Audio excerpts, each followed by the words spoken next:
Okay, welcome back. Hopefully we won't have difficulties with our connection. It says we're connected, and that's a good thing.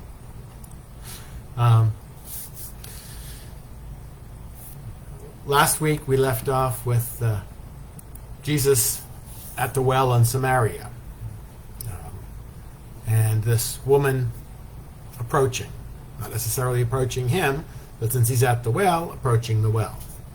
So let's pick up from his encounter. John chapter 4, verses 7 and 9. When a Samaritan woman came to draw water, Jesus said to her, "Give me something to drink." His disciples had gone into town to buy food. The Samaritan woman said to him, "You are a Jew. How is it that you ask me, a Samaritan, for something to drink?" Jews, of course, do not associate with Samaritans. This is rather an amusing first encounter because the woman is astonished at Jesus' willingness to even speak to her. She reminds him of proper Jewish Samaritan etiquette. You got nothing to do with us, and so we got nothing to do with you. And I'm a woman. A strange man doesn't go talk to a woman he doesn't know. That's not done. But she was astonished that Jesus would speak to her, recognizing who he is because of their relationship. But to associate with a Samaritan, much less to accept food or drink from such a person, would cause a religious Jew to become ritually unclean. Samaritans were considered worse than Gentiles. Oh, those Gentiles. It's also outside the boundaries of Jewish customs for a man to converse with a woman in public who is not a part of his immediate family. Much less, I love this, a woman who's known to be a sinner. Remember, last week I said she came at noontime because of her life and her lifestyle and, I'm going to just, not have to deal with all the shunning and the gossip and everything else that goes with her lifestyle. We will find out more about that life. So she probably doesn't know that Jesus knows her, knows her sin, knows her past. But he recognizes she's a woman, and he knows she's in Samaria, so 2 for 2, he shouldn't be talking to me, much less asking for something to drink from me. But what happens when something ritually unclean comes in contact with Christ? Well, when we come in contact with Christ, we are cleansed, both ritually and spiritually. It's not that, we have to get cleaned up to go to church. I remember that every Sunday, and especially for big holy days, Christmas and Easter. We went every Sunday, but Christmas and Easter we had to get all dressed up. And me being the youngest, my mother would get me all cleaned up and then stand me there and say, "Don't move." So there's lots of pictures of me in my little blazer standing with my hands at my side, not moving because she didn't want me to get dirty while she took care of herself. My brother and my sisters were getting dressed on their own. And so, okay, let me get you together. Now, don't touch anything. Don't do anything. And I can laugh at it now, but what it puts in your head is, I need to get cleaned up to encounter Christ. When in fact, we don't. Christ does the cleaning. If we try cleaning up ourselves, it's not going to work. I spent many a year trying to get my life, God's going to be so impressed with me. He's going to be so proud of me. And then I can come back to God. Only to fail over and over again, to finally realize with great humility, not mine, that I can't do it on my own. I need to come to Christ just the way I am and hope that he accepts me, and in that acceptance, I become clean. I become renewed. And if nothing else this Christmas, be mindful of that. Christ comes to us just the way we are, just where we're at. We don't have to climb a mountain to find God. God comes to us. Remember, Jesus is Emmanuel, God with us. So Jesus is there. He is the Christ. He is the Holy One. He doesn't have to worry about ritual uncleanliness. In fact, he comes to make that woman clean, to change her life. Now, we talked last week about the depth of the breach between the Samaritans and the Jews, and how they just, they were dirt. You people you're worse than the Gentiles. Basically because they had the news, they had the law of God, and they went astray. But they took the law with them. It wasn't like they just wandered off. So they bastardized the law, and you're watering down our faith. That being said, so we spoke a lot about the relation between the Samaritans and the Jews. The parable Jesus does of the Good Samaritan, where the Samaritans proposed as an example of love of one neighbor. That Samaritan, I would rather die than have this Samaritan take care of me. No. He becomes the paragon of what it is to love. That person there, that person whom you hate, is showing what a good neighbor is about what love is about, what the love of God is. That he doesn't say, oh, well, you're not a Samaritan, so God doesn't come to us and say, oh, you don't have all your ducks in a row. I got my ducks in a row one time and they all swam off. So it's to recognize that God comes to us just the way we are, right where we are. And the same example Luke gives us in where Jesus cures 10 lepers, but only the Samaritan comes back to thank him. Jesus' doctrine of love could demand no greater act than a Jew to accept a Samaritan as a brother or a sister. So he not only teaches that, he's living that right here and now. So we continue on. When a Samaritan woman came to draw water, Jesus said, give me something to drink. His disciples had gone into town to buy food. She says, Samaritans have nothing to do with Jews.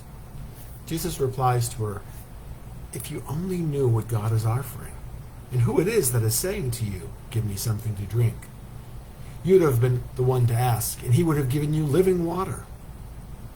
You have no bucket, sir, she answered, and the well is deep. How do you get this living water? Are you greater than our father Jacob, who gave us this well and drank from it himself with his sons and his cattle? Jesus replied, whoever drinks this water will be thirsty again. But no one who drinks the water that I give will ever be thirsty again. The water that I give will become in them a spring of water, welling up for eternal life. Sir, said the woman, give me some of that water, so they may never be thirsty, or come here again to draw water. Scene 1, Act 1.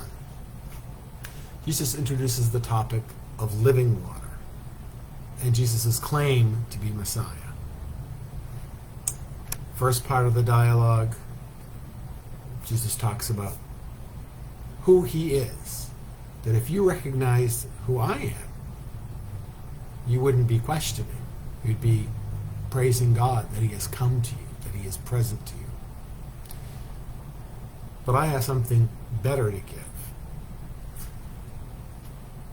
Jesus goes on, if you only knew what God is offering, I will give you living water. Now there's a two-part challenge that Jesus issues to this woman. that she recognize who he is, and that she will ask him for living water. Once again, John uses a word with a double meaning in Greek. The word zoe, which is Greek, can mean living as well as flowing. Water that's just still is stagnant and becomes lifeless. That's what happens with the Dead Sea. There's no outlet. The water comes in and then dies there. So flowing water also gives life. So they use the same word for both. Just as in Jesus' encounter with Nicodemus, Jesus uses common words to express a deeper meaning, a spiritual meaning, not just the facts. Everyone knows that water is essential for physical life. Similarly, the grace that Christ offers is absolutely necessary for supernatural life, for life in the kingdom. It's not something we can find in a well. It's not like Timmy's down the well, like Jesus is down the well, let's get him. It comes as a gift from God. It's faith, it's grace, and it's gift. And it's good to be thinking of at Christmas time. It's gift of God. So Jesus uses this ordinary, mundane language to lead this woman away from her chore of drawing water from an ordinary well to the point where she understands that it is more than this well water that she needs. She needs something that's more satisfying, water that wells up to eternal life. Wouldn't that be wonderful? She's thinking, to never be thirsty again. Remember, this is a dry desert land. Water is hard to come by unless you live right along the river or along one of the seas there. It's few and far between. They really understand the dire need of water. But Jesus is starting to open our understanding to something more, to something greater than just water from a hole in the ground. So the woman says to Jesus, "You have no bucket, sir, and the well is deep. How do you propose to get this living water? Are you greater than our father Jacob, who gave us this well and drank from it himself with his sons and his cattle? I certainly hope his daughters and the wives and got to drink from this as well, as opposed to sons and cows." But the Greek word Kyrie, which we use, means both sir and Lord. So she's starting to address Jesus with increasing respect. She's recognizing that there's something different here. This person hasn't rejected her, as her own people, the Samaritans, have rejected her. This person who should, in her mind, as a Jew and a man, should be rejecting her, is offering her something, is treating her with, if not compassion, just as a normal human being. And it's like, oh, she hasn't been treated that way in a long time. So her respect for Jesus increases during this conversation. Unlike Nicodemus, who becomes more skeptical every time he talks to Jesus. He becomes much more terse in his encounter and challenges with Jesus. So now she's thinking about, okay, what is this flowing water? And again, it's got to be something supernatural, because there's never been, no one else is offering me this. There's no one else in town has this. What is this living water that he speaks of? She knows what it's like to thirst. And Jesus knows she knows what it's like to thirst spiritually. That she's been doing, and trying to quench that thirst with anything. That happens a lot in our lives. And I should have looked this up. So, pardon me. Christmas forgiveness. Forget which one of the saints said, we have a God-shaped hole in us that can only be filled with God.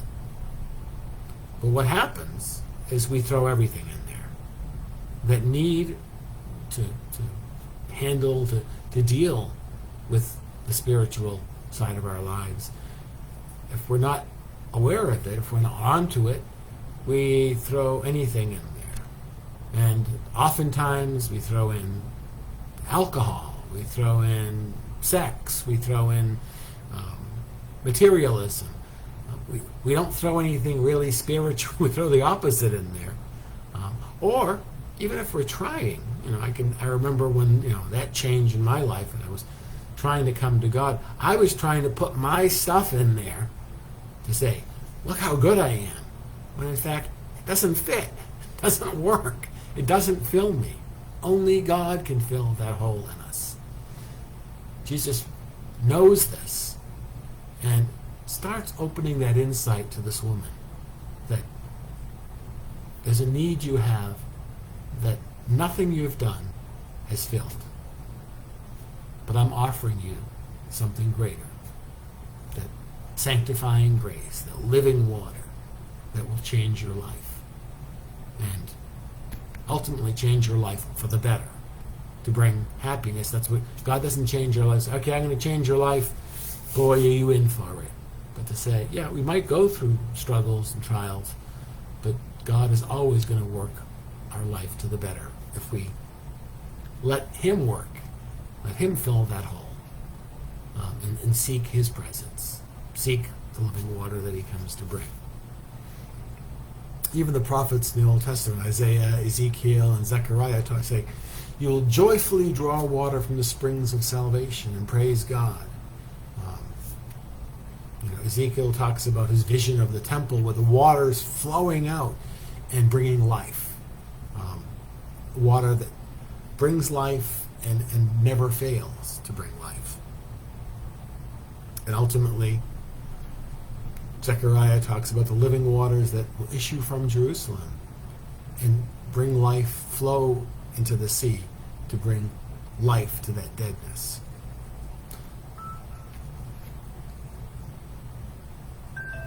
Oh. Someone just texted me Blaise Pascal, they think. So that's who might be talking about the whole. So he's starting to open her eyes and her life to something greater than water in a hole, than a bucket of water, but something greater, that spiritual thirst. So let's go back to John's use of irony here. The woman concedes that, well, Jacob, our father Jacob, and you can't poo-poo Jacob because he's also your ancestor, and you're certainly not saying you're greater than he is.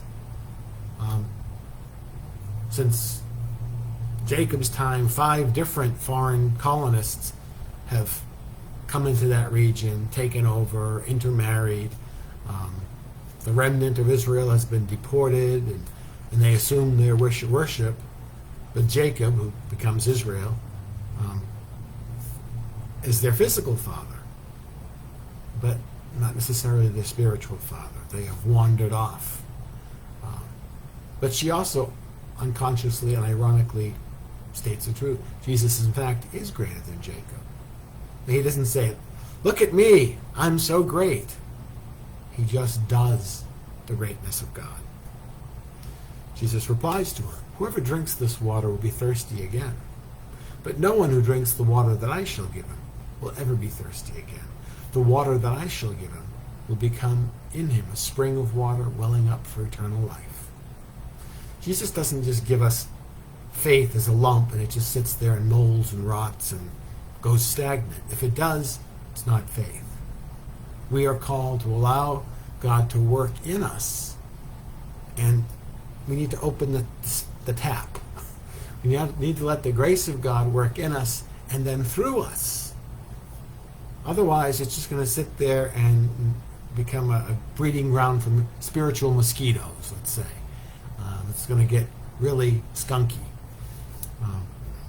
When the lockdown started with COVID, I cleaned.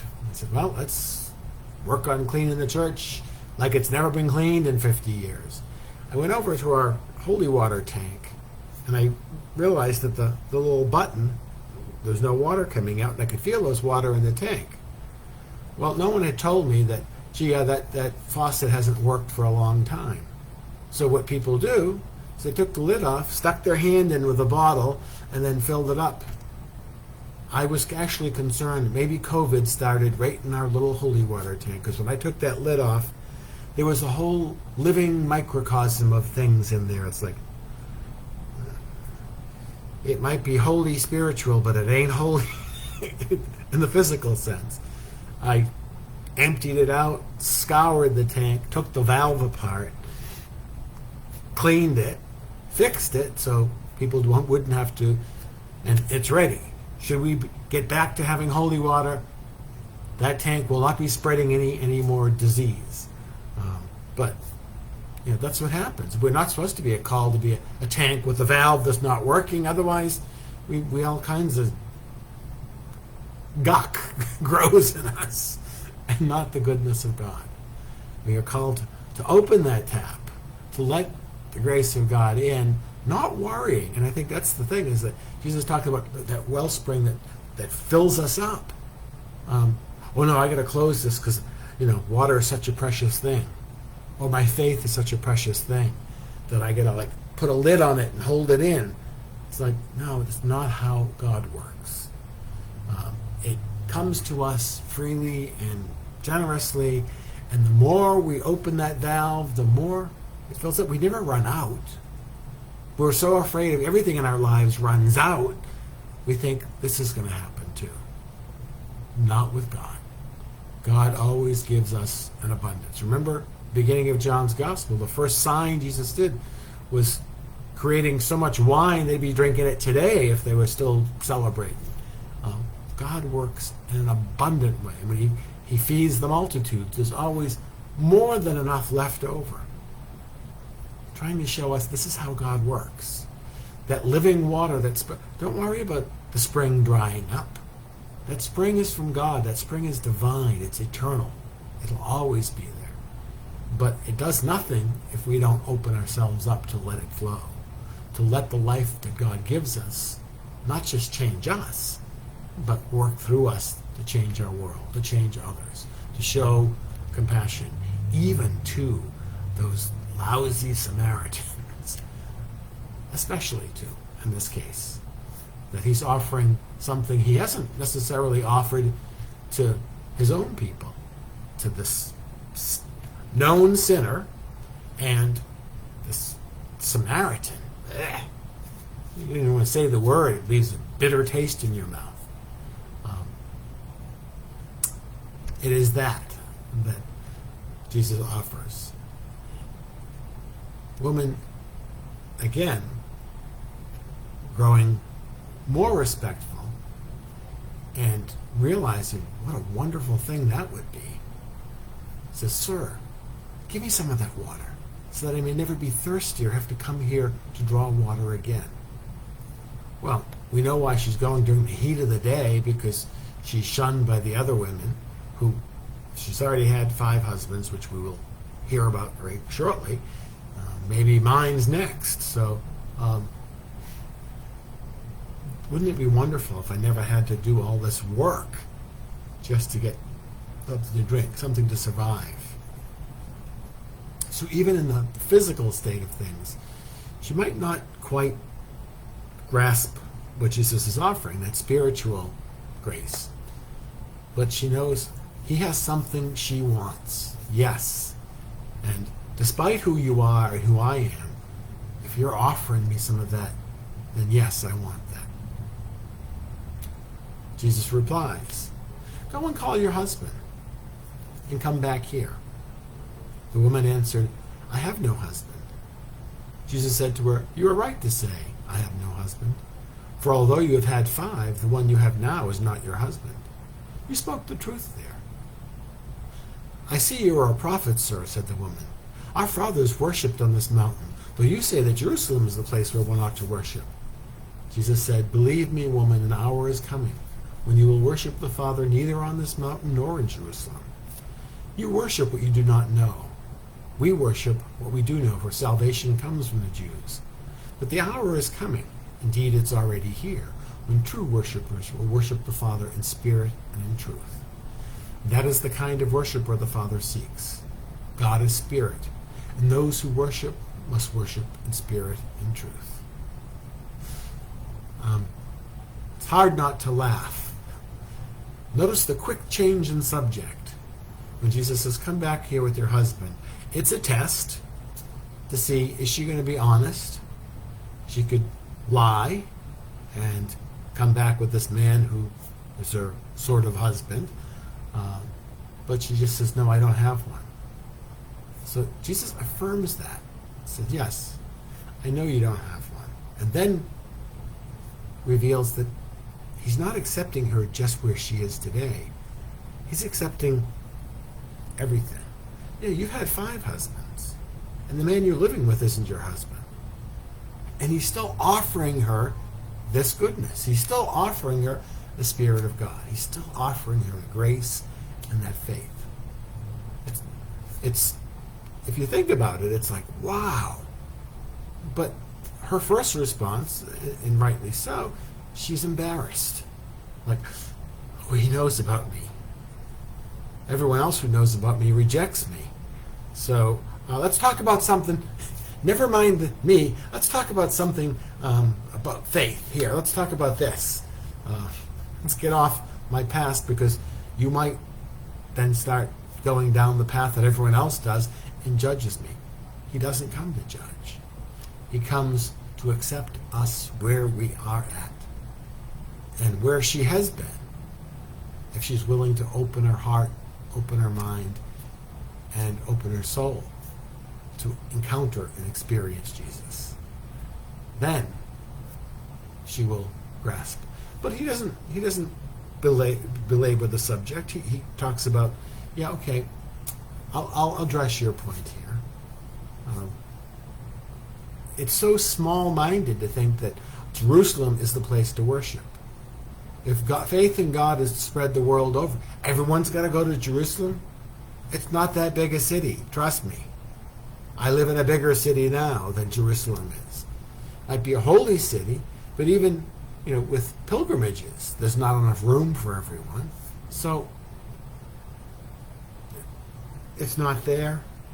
It's not on this mountain. At no point do we have God. And I think that's part of the problem, is that we always want to possess God. We've got God here. You guys don't have God, but we have God. It's like, no. God is spirit, and we know spirit. Spirit is breath. Spirit is life, and it's described as the wind. It's everywhere. And if you truly want to worship God, it's not in this little space. It's not just here, or you're not doing it right, and we're great on that you're not doing it right because you're not doing it my way. We have to worship God in spirit and in truth. And the truth is, we don't have the truth. The truth is from God. And God is spirit and moves in us and moves in our world. He doesn't call us to cram it all into one place, whether it's a mountaintop or Jerusalem, but to take it from that place and spread it over the whole world, which it eventually did in Jesus. But we begin to see that she recognizes who he is. Well, you're a prophet. You know these things, so let's talk about spiritual things. You know these things, and you haven't judged me. That's more powerful than anything she's experienced. So we continue. At this point, his disciples returned and were surprised to find him speaking to a woman, though none of them asked, what do you want from her, or what are you talking to her about?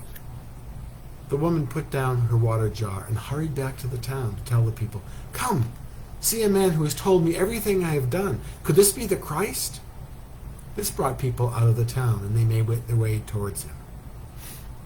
Again, I am humored by the fact that, first of all, she left her water jar there. It's like, how important is this? That it doesn't matter. I'm not going to worry about this water. I need to go to these people who have rejected me, these people who belittle me, who judge me, who shun me. But I'm going to go back to them, just as Jesus came to the Samaritan woman to offer her. She's going to offer what she's experienced. Come and see a man who told me everything I have done. Could this be the Christ? She's gone from sir to prophet to maybe this is the Christ. Now this brought people out of town, made their way toward him. Well, I have to wonder, was it this could be the Christ that did it? Or was it the curiosity about this woman? Gee, we've been gossiping about her for years. But if he told her everything she's done, maybe there's some more stuff that we don't know about. And I have a feeling there's got to be some of that, because they've rejected her thus far. And let's face it, do you want to come and see a man who might tell you everything you have done? I'm sure that wouldn't have brought them out. But their curiosity as to, oh, this man knows everything about this woman? Tell us about her. Because we don't want to change. We want to see what happens with this. So they come. By this time in his relationship with his disciples, they've already learned not to question Jesus when he breaks with custom or tradition. But John wants us to understand that this was unusual behavior for a religious Jew. But they're like, let's not ask him about this, because there's going to be a lesson in this, and we don't want to hear it. She leaves her water jar. I think it's so important to recognize that she's starting to understand that physical water is nothing compared to the spiritual water. Natural material water that she's going to collect in her little earthen vessel has far less value than the spiritual water Jesus gives us in our earthen vessels. This water will fill the vessel and be used or dry up. The water Jesus gives, remember, that water that springs up to eternal life, will never dry up. And it will wash the vessel, making it clean, making it part of the holiness of God, part of the Christ. The Christ is not out there. The Christ comes to us. So, has this woman fully come into the light? Recognize the Messiah? The Christ? Well, she's probably come a little further than Nicodemus, but she still hesitates. Could this be the Christ? Because she hasn't lived a spiritual life. She's like, maybe you guys know. Come and let me know. I would value your opinion, even though I've been rejected by you, and I would love to be welcomed by you, but I certainly going to trust your opinion on this. Come and see. Could this be the Christ? It's a kind of sharp contrast between Philip's declaration to Nathanael, or Andrew's revelation to Simon Peter. We have found the Messiah. They don't doubt. They don't, well, what do you think? And, with Andrew, he's getting Peter as his older brother. Come on, take a look and tell me if you think this. No. He knows. She's getting there. She's approaching the light. Because she's seen the light, and it's not an accusing light. It's not, aha!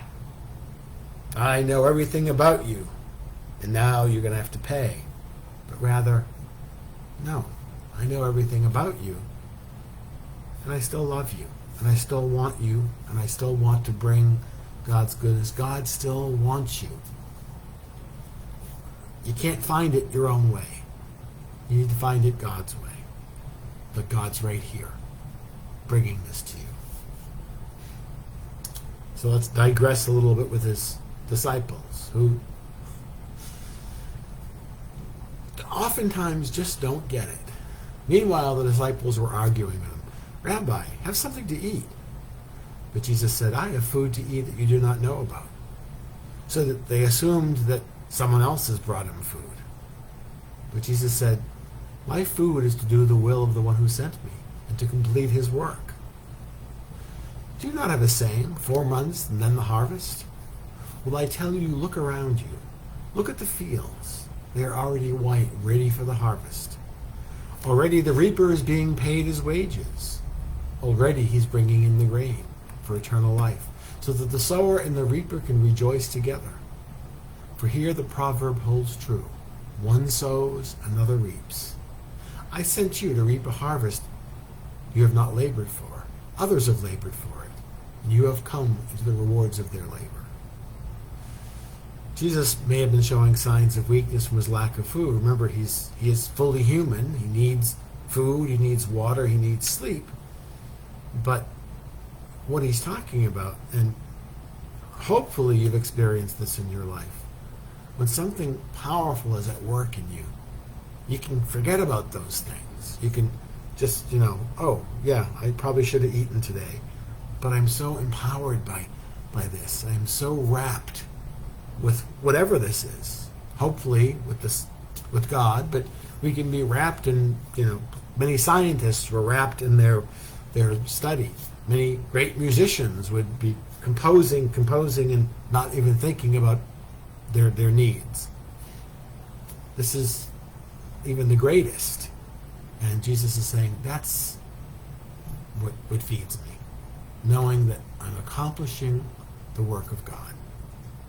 Then he diverges into the ripe fields and the harvest. Well, it had to be a challenge, because they're standing in Samaria. This can't be right. We're not going to reap anything here. This isn't where God works. God doesn't work in Samaria. Jesus is saying, look, the fields are ripe. People are coming because they are ready. You didn't plant the seed. You didn't sow. But God is calling you to harvest, to bring in the Samaritan people, so that they can be the first fruits in God's storehouse. Oh, no, just us, the holy ones, are the first fruits. No, those who respond to the will of God. And that's why he is so enamored, so happy with, I've made a convert. And that convert has made many. So, the final scene, as he tries to teach them this lesson, many Samaritans of that town believed in him on the strength of this woman's word of testimony. He told me everything that I have done. So when the Samaritans came up to him, they begged him to stay with them. And he stayed for 2 days. And they said to the woman, now we believe no longer because of what you told us. We have heard him ourselves, and we know indeed that he is the Savior of the world. Wow. Just think about that. What did he say? What did he do? Well, what did he do? He brought the compassion, the goodness, the love, without judgment, without hatred. A foreigner, someone who would normally hate us and we would hate back, has come not with hate, but with love. And how transforming that is.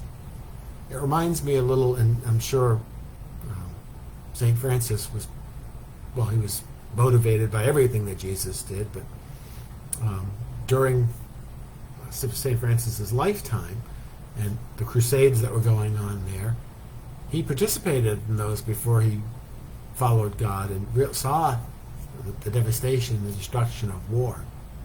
And once he started following the ways of Christ, he realized this can't be right. So he goes to the Sultan.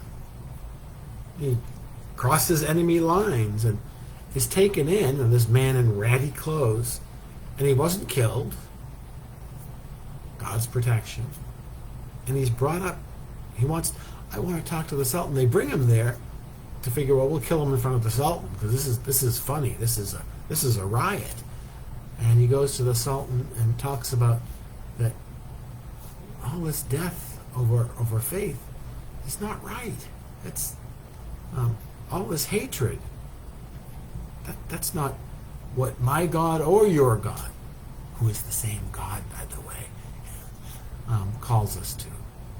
And the Sultan, who was not a religious man, not a ordained person, was just fascinated that this little guy in ratty clothes could come up to him and say, it's about love. I mean, your God, and I'm sure Francis didn't read the Quran, but your God talks about love. It's about the love of God. How are we loving one another here? Well, he doesn't win him over. He doesn't convert him in entirety, but he impresses him so much that the Sultan sends him back across enemy lines with a guard. Said, you men keep him safe, get him back to his own people safely. Take care of him on the journey. Why would he even be considering this strange little man? But the power of not judgment. He doesn't come and say, you're a terrible person and you are a heretic. He says, no, God calls us to love. Here we have Jesus, who should have been rejecting us, and yet he comes and offers us this living water. He offers us the Spirit of God. Not with judgment. He doesn't say, all right, you straighten up and fly right, and maybe there'll be a crumb for you. He says, no. God comes to us, doesn't give us crumbs. We can't live off of crumbs. God gives us an abundance of himself, abundance of that goodness, that we might be built up by that. Hence, they spend a couple of days with Jesus and are blown away by what has turned this woman's life around and begins to turn their lives around. And he does this. We don't hear anything about the disciples in this. I have a feeling that they were like, but they didn't dare say anything, because then they knew they would lose. They knew they were on the losing side of an argument with Jesus when it comes to showing the compassion and love of God. And in their own faith, Jesus has come to them, not in their perfection, but in their own weakness. Remember, Peter, when he recognized Jesus was a holy man, said, oh, go away from me. Leave me. I'm a sinful man. So he knew himself. He had a good sense of who he was.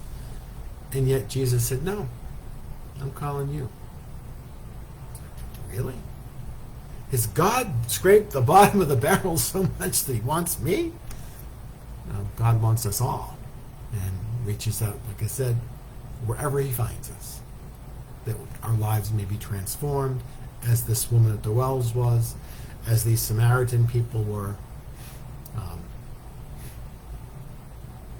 So in chapter 3, let's look at Nicodemus, and then chapter 4 we'll look at the Samaritan woman, because that's what John built on.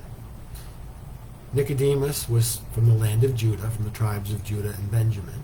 He was a citizen of Jerusalem, the city where the true faith of the covenant lives. He was a Pharisee. He was an educated, elite Jewish male. So he was in with the in crowd. He knows the law and the prophets. He's a representative of the old covenant people. But he doesn't recognize the Messiah. He comes with questions, but doesn't cross the threshold. In chapter 4, we have this Samaritan woman. She's from the land of Israel, of the 10 tribes that was swept away.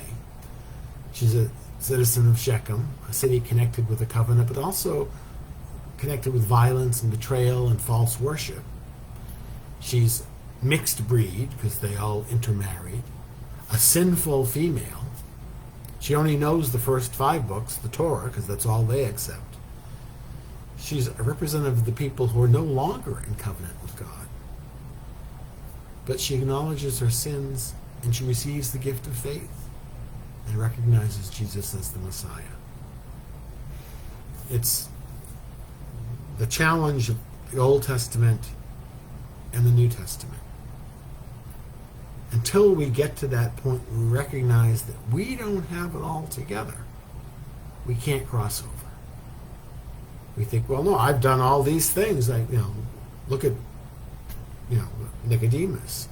Well, I'm born in the right land, and I'm a citizen of the city that's the city of true faith, and I'm well educated. I belong to the right religious organizations. I'm a Pharisee. I'm a male. I'm Jewish. Plus. I know the law and the prophets. There's nothing you can do to knock me. It kind of reminds us of Paul before his conversion. Oh no, I was the best of the best.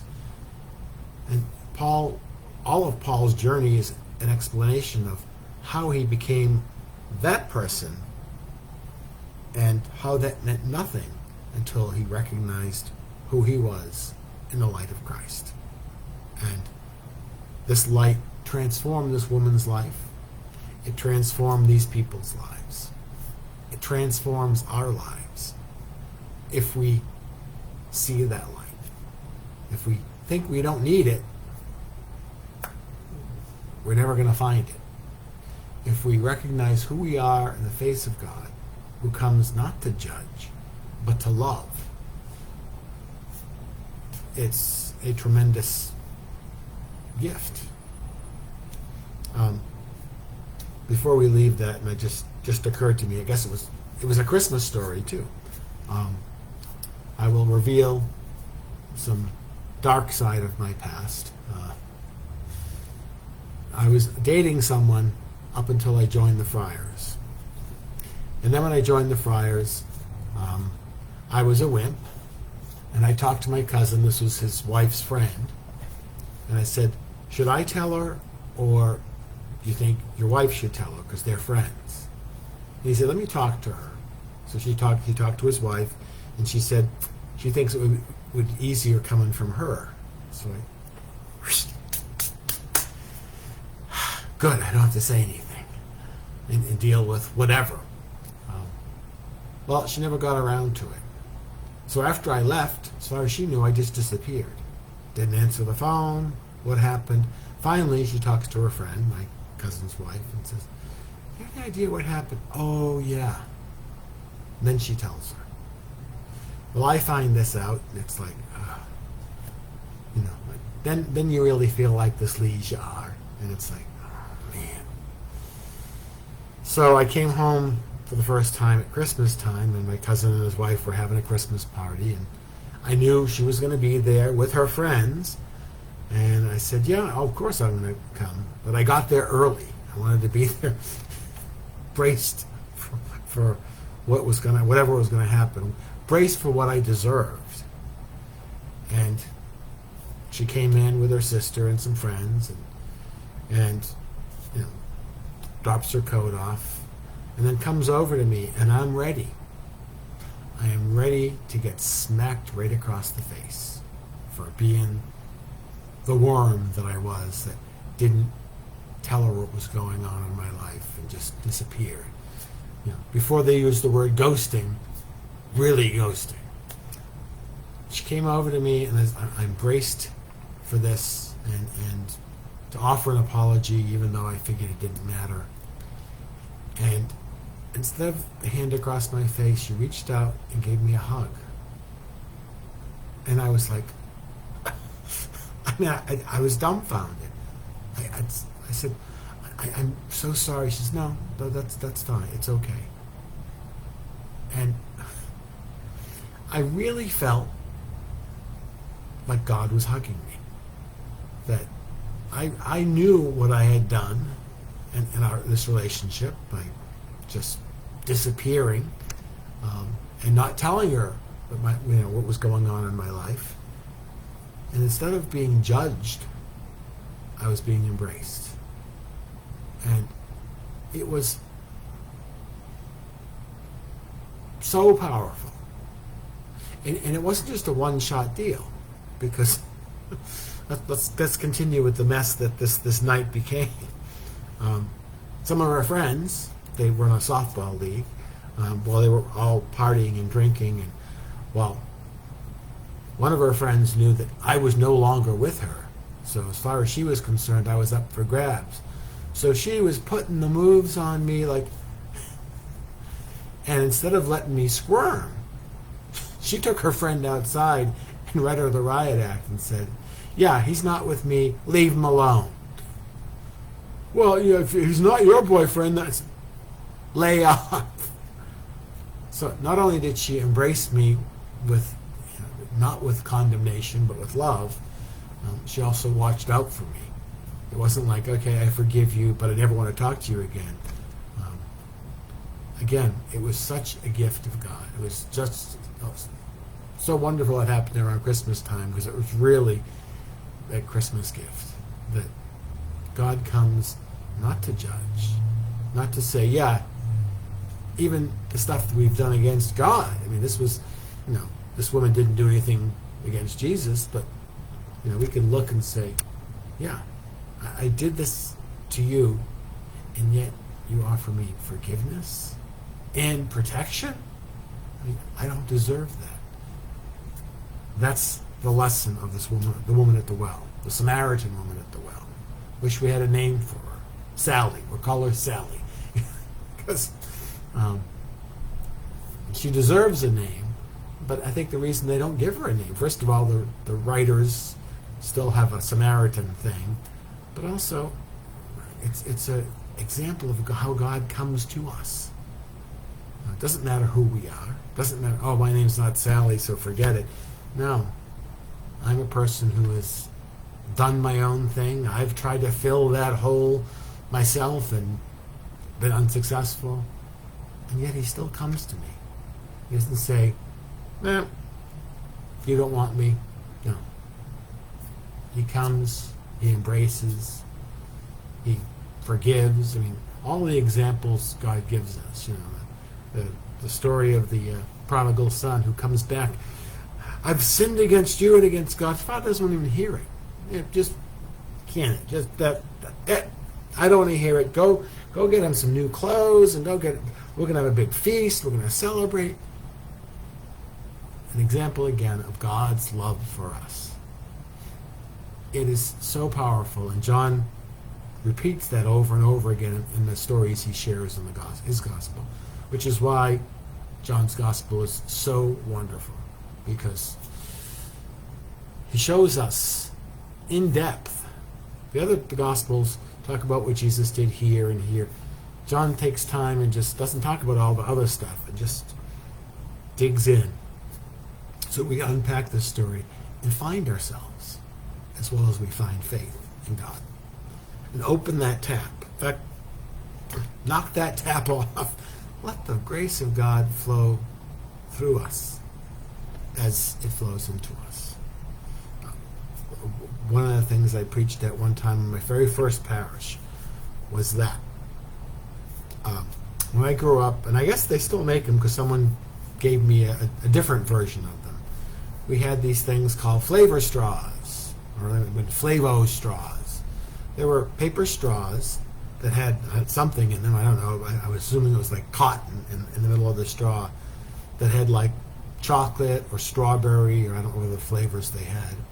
That you took your milk and you put the straw in, and when you drank it, it came through whatever flavor was in the straw.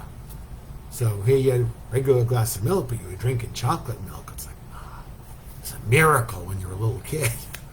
But I thought that came to mind because that's how grace works in our lives. If Jesus had gone to a different Samaritan, they may not have recognized him. Or if they did recognize him, the change in their life might not have been so significant that anyone said, yeah, okay, yeah, he's I'm glad he had this experience. But God works by pouring his milk, his grace into us, and it comes out our flavor, whatever flavor we are. It's that flavor of grace that the world needs. And it's not all the same. God works in us just where we are, just where we've come from. It's always different. And so to say, well, I don't need to show the grace of God in my life because, someone else is doing it. Yeah, but they're just showing vanilla. You might have, Chocolate Ripple. You might have Rocky Road. You might have something else that doesn't poo-poo vanilla. That's a good thing. But we each have something different.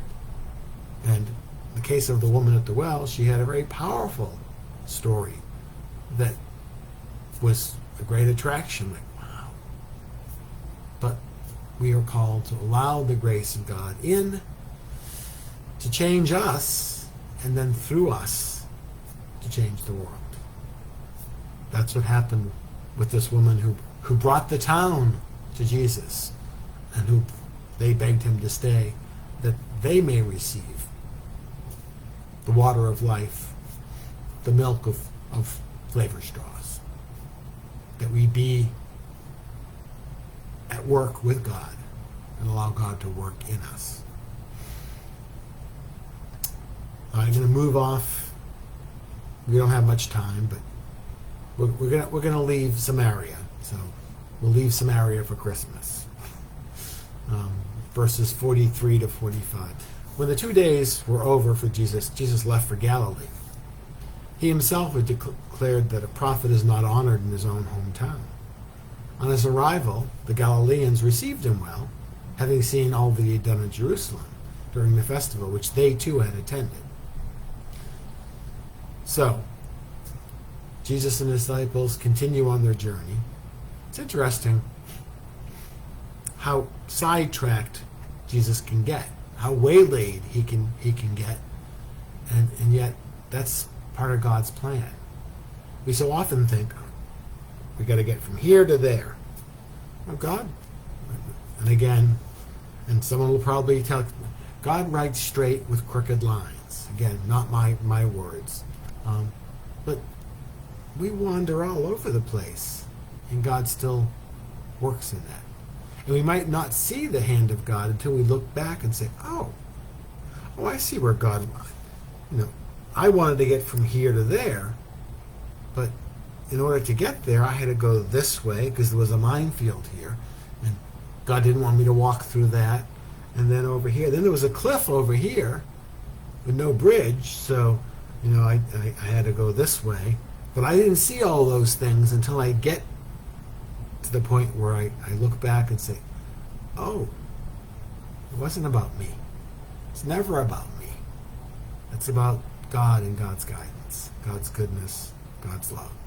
So Jesus never minds being sidetracked because he brings God with him just as God follows us around.